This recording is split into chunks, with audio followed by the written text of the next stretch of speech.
Under the control scripts, you can do several different types of tasks. Control involves running commands repeatedly, waiting for a certain amount of time, running if then statement, then check to see if something is true, and if it is true, then you can run a command. And you can run a command if it is not true if you want, and control also control clones. So what I'm going to do is inside of the control section.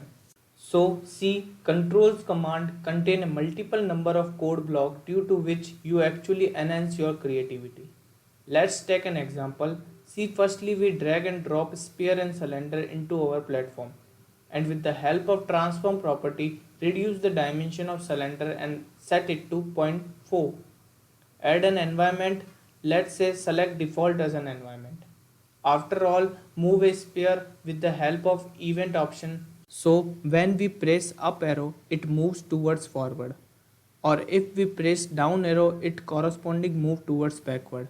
And similarly do it for left and right. So when we press right arrow, it moves toward right, and when we press left arrow, it moves toward left.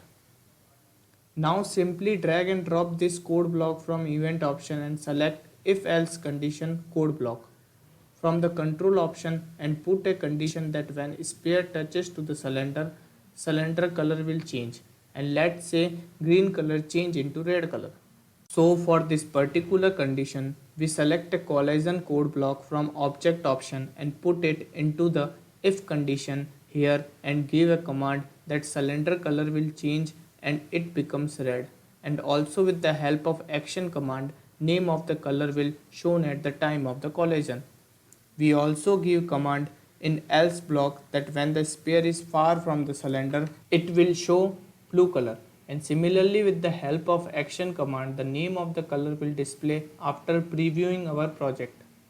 If we want that this condition is always applicable when sphere touches to the cylinder, so for these you select the forever command from the control option and put the condition in the forever command. So by doing this we create a loop system. So the condition will always be true when it touches to the cylinder.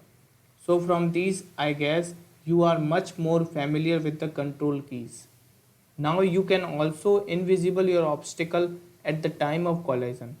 So code according to that when sphere touches to the cylinder, cylinder will be invisible permanently. So this is done with the help of action command set visibility code block, and also select if do command, set the collision condition, and then give the command that cylinder will invisible simply by selecting here sphere and here false. Click on the play button and see what happens to your project. It works or not? Well, it works. So you create your own creativity, and you can create a number of creation in QuickXR platform with the help of control option, and ultimately scripts and code block are give life to your apps.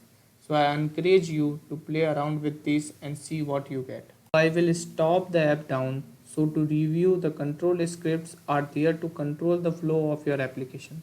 You can control what happens when an object starts as a clone. You can control a looping action, whether it runs a certain number of times with the repeat or whether it runs forever.